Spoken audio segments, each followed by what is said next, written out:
Boa noite, gente querida, graça e paz. Prazer estar aqui com vocês, viu? Prazer muito grande ver essa diversidade musical aqui hoje. Foi fantástico, né? Fantástico.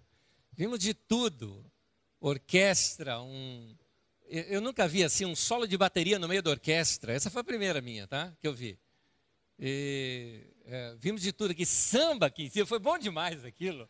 Bom demais. Coral, street dance, o pessoal foi fantástico. Temos de arte que nós possamos dar uma cor melhor na vida com essa arte toda que essa igreja tem contribuído no meio do corpo de Cristo. Cada igreja, eu acredito, que ela tem um dom que é daquela igreja. Eu descobri isso numa reunião uma vez, quando um irmão chegou para mim e perguntou o seguinte: qual é o carisma da sua igreja, no sentido de dom? Ou seja, o que a sua igreja está contribuindo com a sociedade? O que a sua igreja, qual é o papel da sua igreja local dentro da sociedade, dentro da cidade ou diante das outras igrejas? Nenhuma igreja completa. Tem igreja que é forte na oração. Eu dou graças a Deus pelos nossos irmãos da Assembleia de Deus, o povo que ora. Eu vou te contar porque eu sou tão abençoado assim. Uma vez eu fui sequestrado. E foi uma coisa difícil. É uma página virada da minha vida que eu não gosto de lembrar, não. Não tenho nenhum livramento assim para dizer, meu irmão, nada disso. Foi terrível, tudo foi terrível. 30 horas ali, uma coisa muito ruim. No entanto, na hora, vamos dizer aquele chamado na hora H, era uma situação difícil, uma briga entre duas gangues do Rio de Janeiro, e uma sequestrou o filho de um líder da outra e resolveram me sequestrar para que eu levasse o pagamento do resgate. Queriam um padre ou pastor, me acharam com uma cara boa, me levaram. Não foi nada fácil. Naquele momento, na hora H, uma pessoa com metralhadora nas minhas costas, ou uma sei lá o que, eu não entendo nada, nunca peguei arma na vida, não sei o que é aquilo, só sei que atira. E não era o valor exato que eles queriam, e o cara chateado e mandou gritar, mata todo mundo, acaba com essa turma. Eu não sabia o que era, estava com a mão voltada para trás. Virei para o rapaz que estava me segurando e falei, olha, eu não sei de nada do que é isso aqui. Eu sou um pastor, fui sequestrado para fazer isso daqui. A hora que ele ouviu a palavra, eu sou um pastor, ele pegou, me empurrou, largou e falou, vamos parar com tudo isso aqui, ninguém vai fazer. Eu não sabia, ele era o chefe. Ele virou para mim assim e falou, isso deve ser coisa do meu pai e da minha mãe. Eu falei, por quê? Ele falou, meu pai e minha mãe oram por mim até hoje, eles são da Assembleia de Deus e oram por mim até hoje. Meu irmão, toda vez que eu passo em frente a uma igreja da Assembleia de Deus, eu falo, Deus abençoe esse povo. Povo é maravilhoso. Povo é maravilhoso. Cada igreja tem um dom. Cada igreja tem um dom. Eu fui salvo no meio da igreja batista. Como eu sou grato a esses irmãos. Como eu sou grato. Cada igreja contribui com algo. Lá na nossa comunidade, uma das áreas da nossa comunidade que a gente entende que é nosso papel na sociedade é a área social, de obras sociais, que eu vejo que os irmãos aqui também têm uma graça muito forte nessa área. Que bom. Mas eu fico feliz com essa contribuição de arte, cultura e música que vocês têm aqui. Cada igreja faz isso. A igreja de Jesus, ela é tão grande que ela tem essa diversidade toda. E todas são necessárias. Eu queria ler com os irmãos um texto bíblico. Eu tenho assim a alegria de ter participado de quase todos os aniversários dessa igreja aqui, inclusive lá no começo dos primeiros. E eu tenho sempre batido na mesma tecla com os irmãos, o mesmo texto, inclusive, e eu peço que você abra sua Bíblia comigo em Atos dos Apóstolos, no capítulo 2. Vamos ler do versículo 42 ao versículo 47.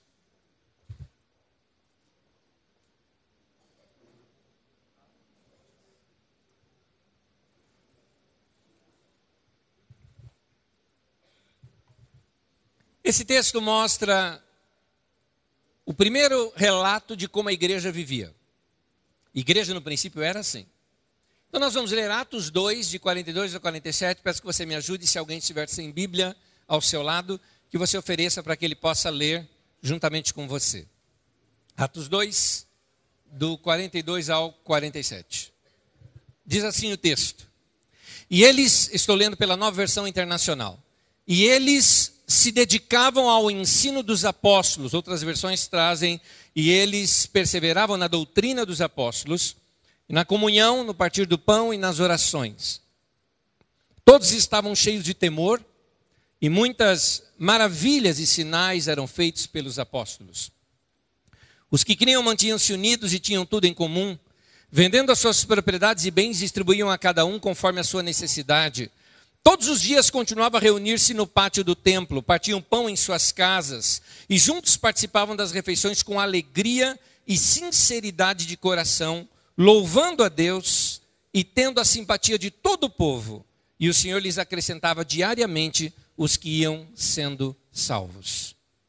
Senhor, eu peço que o Teu Espírito Santo fale comigo e com os meus irmãos. Que essa palavra seja interpretada ao coração de cada um, segundo a sua necessidade. Em nome de Jesus. Amém.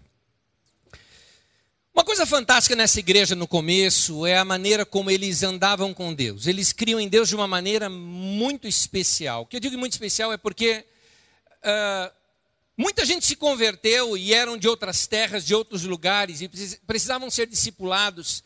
Eles queriam discipular aquele povo novo convertido, quase 3.000 pessoas. E para que eles permanecessem ali, a igreja fez algo. Todo mundo começou a repartir o que tinha. Então ninguém considerava exclusivamente sua nenhuma das coisas que possuía, diz em Atos capítulo 4. E eles vendiam as suas propriedades e bens, juntavam todos para poder viverem juntos ali.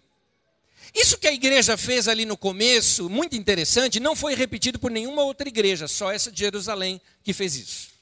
Nenhuma parte da Bíblia diz que nós temos que imitar essa prática. Essa prática durou só um tempo no meio da igreja, porque o dinheiro acaba. Mas há algo aqui que precisamos imitar, porque Deus não deixaria isso registrado sem que isso fosse um registro para a nossa vida. O que Deus quer nos ensinar nesse texto é que essa deve ser a nossa atitude de coração. Atitude de coração é tudo na vida da igreja. Igreja não se mede pela sua riqueza. Igreja não é brilhante diante de Deus pelo seu templo maravilhoso que tem. Não é pelo seu tamanho, se ela tem 3.000, 5.000, 10.000 pessoas. Não é pela música que nós cantamos, não é pelas obras sociais que nós fazemos. É pela atitude de coração, porque o homem vê o exterior, mas Deus olha o coração. Então, se nós queremos ser uma igreja que agrade a Deus, temos que ser uma igreja com a atitude correta de coração. E essa atitude de dar, por exemplo, deles, eles não davam porque era obrigado a dar. Tanto que o texto de Atos 5, quando conta de Ananias e Safira, que mantiveram metade do valor e falaram que deram tudo, Pedro chega para aquele casal e diz, mas se vocês ficassem com todo o dinheiro, porventura não era seu? Ou seja, você não era obrigado a dar. Agora, da metade falou que deu tudo, está errado. Está errado. Porque a sua atitude de coração está errada. Você queria se mostrar para as pessoas e não estava fazendo para Deus. Por isso está errado. Nós vemos isso logo no começo da Bíblia, quando a gente vê o sacrifício de Abel e o sacrifício de Caim. E naquele sacrifício, qual que você vê de diferente nos dois? A atitude. E a atitude de coração ali foi julgada por Deus, mostrando uma Deus aceitou, a outra Deus não aceitou. E uma pergunta direta, eu não vou me prolongar muito na ministração de hoje, mas uma pergunta direta para nós, já que a igreja é feita de gente, e gente somos eu e você, então a igreja é feita da minha atitude e da tua atitude. Portanto, eu já te pergunto, se toda essa comunidade aqui, se toda essa igreja tivesse a atitude de coração que você tem, que tipo de igreja ela seria? Que tipo de igreja ela seria diante das pessoas? Vamos falar em termos do impacto da igreja no mundo. Quantos ouviriam o evangelho a partir de você, se todos fossem iguais a você? Quais obras você tem realizado que tem impactado o mundo e pessoas? Vamos trazer para outra área. Como seria a comunhão da igreja se todos fossem perdoadores como você é, do seu nível de perdão? Se todos fossem tão rápidos para perdoar como você perdoa. Se todos fossem tão servos quanto você é. Que tipo de comunhão e relacionamento nós teríamos e seríamos como igreja? E o principal aqui, como seria essa igreja vista diante de Deus? Como Deus olharia para essa igreja se todos fossem como você? No caso, estou falando para mim também, como eu. Como seria a igreja? A igreja, diante de Deus, a igreja ela precisa aprender a levar Deus a sério. Você nota isso nesse texto de Atos, se a sua Bíblia ainda está aberta. No versículo 43, Atos 2. No versículo 43, se você puder deixar a sua Bíblia aberta, eu vou seguir esse texto algumas vezes. Em Atos 2, 43, fala, todos estavam cheios de temor. Esse temor do Senhor, primeira coisa, é algo que se aprende. Porque a Bíblia diz em Deuteronômio 17, 19, que a gente deve ler todos os dias as Escrituras para que aprendamos a temer o Senhor. Então, temor do Senhor é algo que se aprende. Você pode dizer, mas eu não tive um pai cristão, uma mãe cristã que me ensinasse a temer a Deus. Mas você pode aprender a temer a Deus. Como? Lendo as Escrituras. Qual seria o nível de conhecimento espiritual dessa igreja se todos lessem a Bíblia como você lê? O tanto que você lê. Interessante isso. Uma igreja que teme a Deus é uma igreja que leva Deus a sério. O que Deus diz está dito. Quando Deus fala, Ele ouve. Quando Deus revela algo no coração, Ele obedece. Uma igreja que teme a Deus é uma igreja também que ela não quer ter pacto com o mal. Provérbios 8, 13 diz assim, temer o Senhor é odiar o mal, odiar o orgulho, a arrogância, o mau comportamento e o falar perverso. Então, quem teme a Deus, entenda bem, ele detesta tudo aquilo que o leva para longe de Deus. Esse sentimento não me faz bem, eu não quero ele. Algum de vocês já teve mágoa ou ira no coração contra alguém? Não precisa nem levantar a mão. Mas eu vou levantar a minha. Infelizmente, eu tenho que dizer que sim. Infelizmente.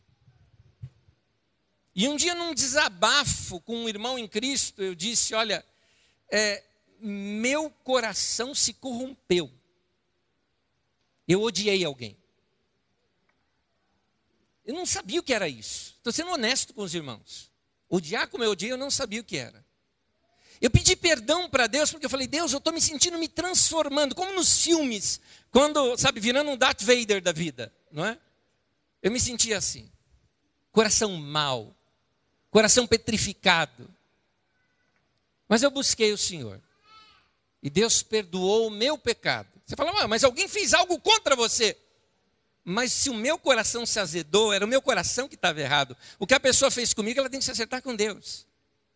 E eu precisava naquele momento de cura, Deus trabalhar no meu coração. E Deus foi trabalhando no coração. Por quê?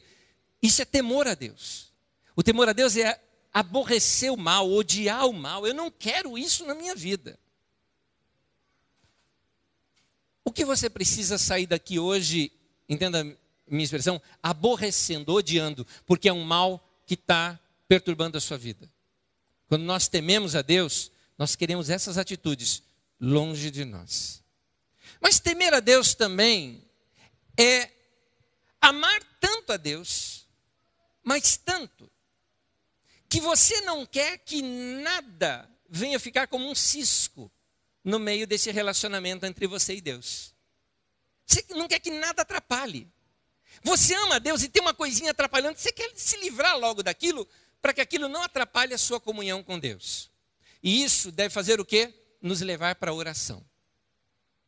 Interessante aqui em Atos 2 ainda, no versículo 42, que fala que eles se dedicavam ao ensino dos apóstolos, se dedicavam à comunhão, se dedicavam ao partir do pão e se dedicavam às orações.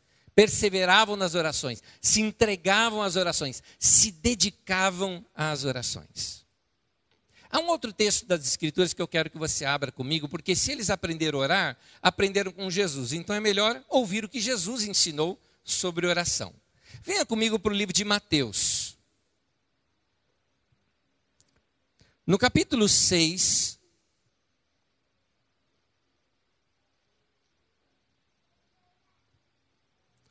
do versículo 25 até o 34. O texto é um pouco longo.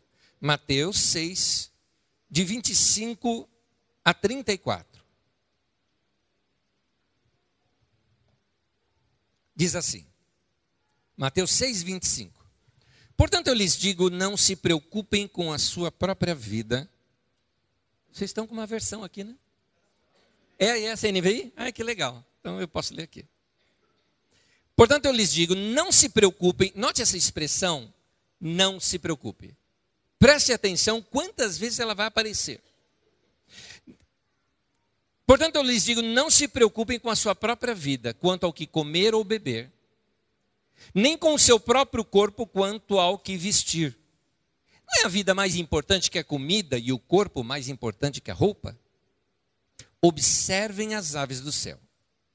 Não semeiam, nem colhem, nem armazenam em celeiros, contudo o Pai Celestial as alimenta. Não tem vocês muito mais valor do que elas? Quem de vocês, por mais que se preocupe, olha que pergunta, pode acrescentar uma hora que seja a sua vida? Ou seja, preocupação não vai te acrescentar nada. 28. Por que vocês se preocupam, de novo perguntando, com roupas? Vejam como crescem os lírios do campo, eles não trabalham nem tecem. Contudo, eu lhes digo que nem Salomão, em todo o seu esplendor, vestiu-se como um deles. Se Deus veste assim a erva do campo, que hoje existe e amanhã é lançada no fogo, não vestirá muito mais a vocês, homens de pequena fé? Essa expressão é importante. Gente de pequena fé. Continuando.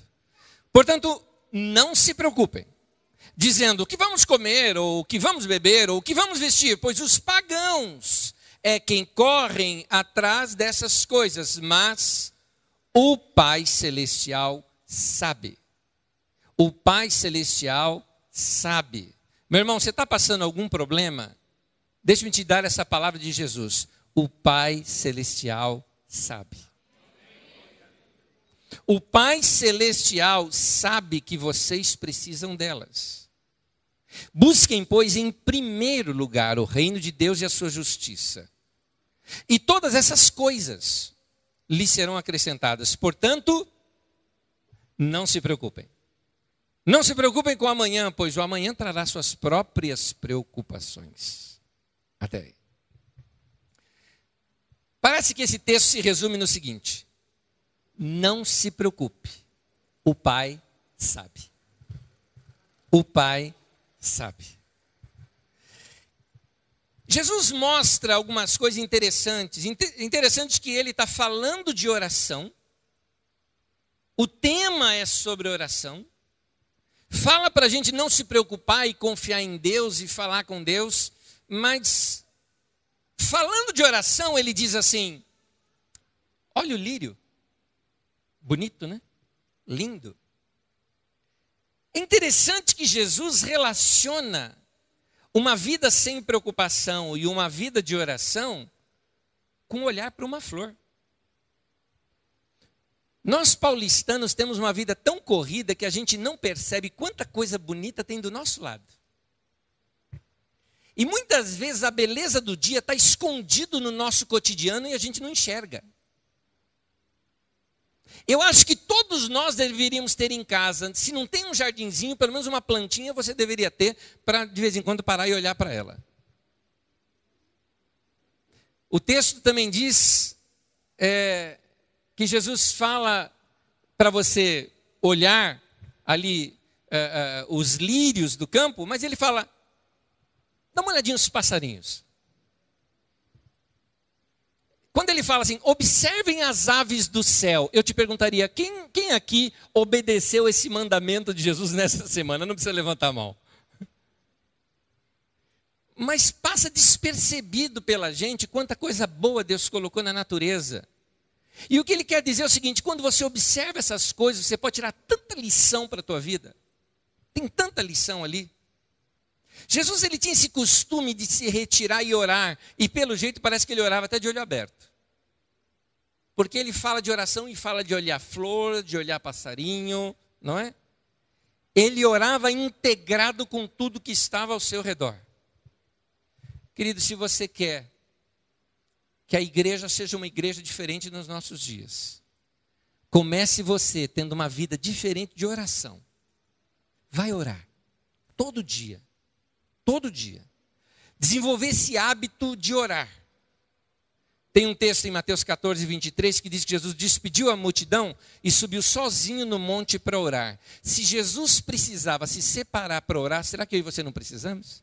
Você é melhor do que ele, por acaso? Então nós precisamos desse tempo de oração. Então, Jesus está falando de coisas tão básicas da vida, comer, o que eu vou vestir.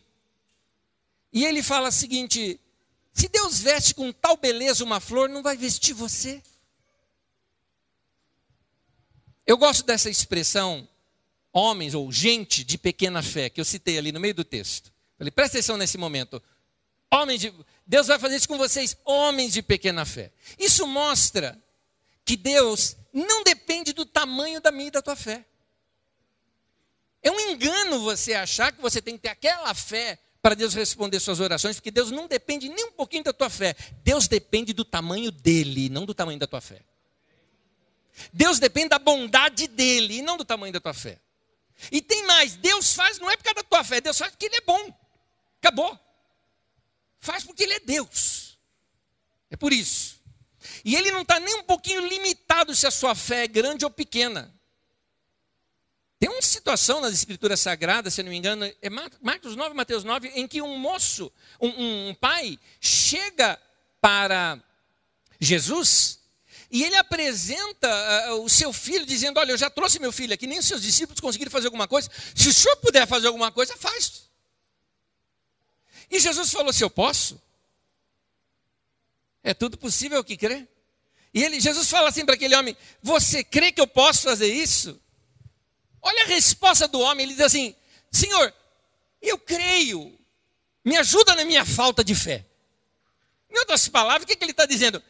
Eu creio, mas não creio. É isso. Eu creio, mas não sei se eu acredito mais também. Mas eu creio, já que é para crer, eu creio, mas não sei se eu creio. E Jesus não deu o mínimo se o homem cria ou não cria, foi lá e curou o rapaz.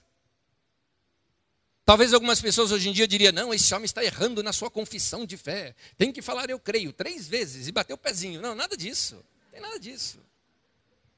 Jesus fez porque ele é bom. E se ele foi bom para aquele homem, vai ser bom para mim e para você também. E eu te pergunto, você tem um problema que você está enfrentando na tua vida? Por que você não ora agora? E onde você está? Você não precisa nem levantar a voz, não precisa nada. No coração, fala, Deus, é isso. Estou te apresentando aqui minha situação, meu problema. O senhor cuida de flor lá que vai secar e vai virar pó. O senhor cuida de um passarinho que tem uma vida tão curta, não vai cuidar de mim. E Jesus ainda disse, o Pai Celestial sabe. Ele sabe o que você está passando. Querido, não limita a Deus. Ele é maior do que o que você pode imaginar. Deus é muito bom. E na sua bondade, diz ainda a Bíblia que ele tem bondade suficiente, que ele é bom para todos. Não acaba os recursos no mercado de Deus, entende? Você não tem que pegar rapidinho o produto que vai acabar na gôndola. Ai, Deus não tem mais para me dar. Não, ele tem para todo mundo. Ele é bom. Ele é bom. Uma igreja que teme a Deus é uma igreja que aprendeu a orar. Orar todos os dias. Que quando vai resolver um problema, resolve primeiro na oração. Talvez você precisa nessa noite sair daqui confiante de que você vai orar pelo seu filho, pela sua filha, e vai guardar a vida deles, eles vão ser homens e mulheres de Deus, porque você está orando por eles. Eu não sei dizer se aquele rapaz se converteu ou não sei nada disso. Mas sei de uma coisa. Aquele rapaz que estava ali com uma arma atrás de mim, as palavras dele foram bem essas. Isso é coisa do meu pai e da minha mãe. Que eles oram por mim. Ora pelos seus filhos. Problemas financeiros, nós temos que aprender a administrar. Temos que diminuir o nosso zóio gordo que quer comprar tudo, né? Não é verdade? Temos que lidar com nossa preguiça, às vezes, de não trabalhar mais ou de não estudar para melhorar a nossa entrada. Temos que lidar com um monte de coisas. Mas temos que orar. Temos que orar por Deus, pedindo a Deus que intervenha na nossa vida financeira. Isso é temor ao Senhor. Isso é temor. É interessante que no livro de Deuteronômio, quando fala que vão entregar o dízimo, mostra ali ele se prostrando no chão e adorando a Deus e fazendo uma longa oração. E tem gente hoje que simplesmente pega, põe num envelope e entrega. Quando você vem entregar algo para Deus, já vem preparado. Faz isso em casa já. Faz aquilo no coração. É assim que a gente faz. Você tem orado pelo seu casamento? Você tem orado pela sua esposa? Tem orado pelo seu marido? Para que tenha sempre um coração voltado para Deus? Você tem orado pelos seus pais, se você ainda tem pais? Você tem orado pela sua igreja? Orado pelo seu pastor? Eu pertenci uma época a uma igreja e que movimento gostoso aquele foi. Eu era um adolescente e ia para lá com muito prazer para buscar Deus juntamente com aqueles irmãos. E o interessante era que de terça-feira à noite nós tínhamos uma reunião de oração. A reunião ia começar às 7h30 da noite, reunião de oração. Junto com outro grupo de irmãos, eu chegava por lá em torno de 5h30 da tarde para a gente orar pela reunião de oração. Você ora pelo seu pastor, você ora pelos cultos da igreja. Isso é uma igreja que teme o Senhor. Isso é uma igreja que teme o Senhor. Precisamos ser um povo que busque a Deus de todo o coração. E que, como diz aqui a Bíblia, nesse texto que você acabou de ler comigo, dando uma olhadinha de novo, versículo 33. Busquem, pois, em primeiro lugar. A primeira coisa que você tem que fazer, busque o reino de Deus e a sua justiça. E todas essas coisas que vocês aí estão precisando, vai ser acrescentada. Por quê? Porque Deus é bom. Porque Deus ouve orações. Porque uma igreja que teme a Deus é uma igreja que ora. Igreja, vamos realizar tudo que Deus colocar em nosso caminho para fazer. Vamos pregar a palavra, vamos evangelizar, fazer boas obras, cantar, adorar, mas nunca vamos esquecer que o motor da igreja é a sala de oração. O motor da igreja é aquele tempo em que nós em casa durante a semana oramos por ela. É isso que faz toda a diferença na vida de uma igreja. Vamos ficar em pé nesse momento e vamos orar? Vamos orar? Convido você a dar a mão para o irmão que está do seu lado.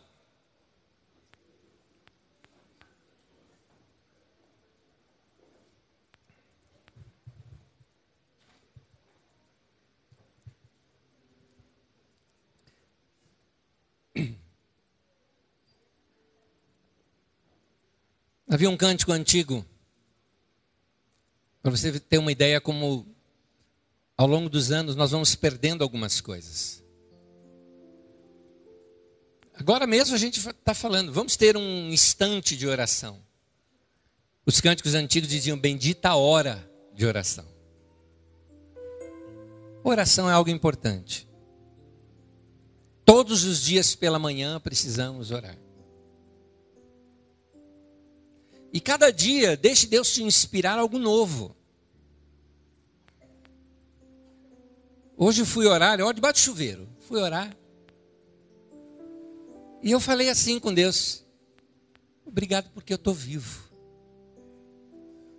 Que bom. Que bom estar vivo. Como a vida é uma coisa tão boa. Com todos os problemas, como ela é boa. Eu sei que eu vou para o céu, mas eu não quero morrer. Não quero morrer não. Deixa que na hora a gente vai. Não precisa adiantar nada, não quero adiantar nada. Quero viver bem a vida que Deus me deu aqui. Então vamos orar todos os dias. Vamos encher o trono de Deus com ações de graça. Isso é oração também. E eu convido você nesse momento a fazer algo. Ao invés de nós pedirmos, porque muita gente pensa que oração é só pedir. Eu queria que nós agradecêssemos a Deus por cada coisa que o Espírito Santo falar no teu coração nesse momento. Que é muito pessoal isso. Você vai agradecer a Deus por cada pessoa que está na tua vida, por cada situação que Deus colocar no teu coração, pela sua igreja, por cada área que Deus colocar no teu coração. E nós vamos ter um tempo agora aqui de agradecimento, de oração, de gratidão a Deus. Agora, uma coisa eu gostaria que nós fizéssemos em conjunto. Que todos nós, cada um no seu momento, na sua hora aí, agradecesse a Deus por essa comunidade. Por essa obra que Deus levantou. E que tem abençoado a vida de muitos. Vamos orar todos. Aqui a gente pode orar todos. Pode orar, pode levantar sua voz e orar. Levante a sua voz e ore. Daqui a pouco eu me uno com você em oração. Ore, ore.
Senhor, nós te agradecemos por tua obra em nossas vidas. Nós te agradecemos, Senhor, por tua obra neste local também. Que essa comunidade seja abençoada e vaze bênção desse lugar, em toda essa região, em todo esse bairro. Que o teu nome seja exaltado, que o teu nome seja glorificado em toda essa redondeza, pela vida desse povo. Obrigado a Deus, por ter falado no coração do Manô, da sua esposa e de todos os irmãos que juntamente com ele obedeceram a tua voz em dar início a essa obra. E que essa obra continue tocando muitos outros lugares. Obrigado, Senhor, por todos os irmãos que ajudaram no início dessa obra, mesmo aqueles que não estão aqui mais. Obrigado, Senhor, porque o Senhor contribuiu com algo aqui através desses irmãos. Obrigado, Senhor, por esses novos que estão chegando, essas obras novas, essas crianças, esses jovens, essas obras sociais que têm tocado tantos lugares.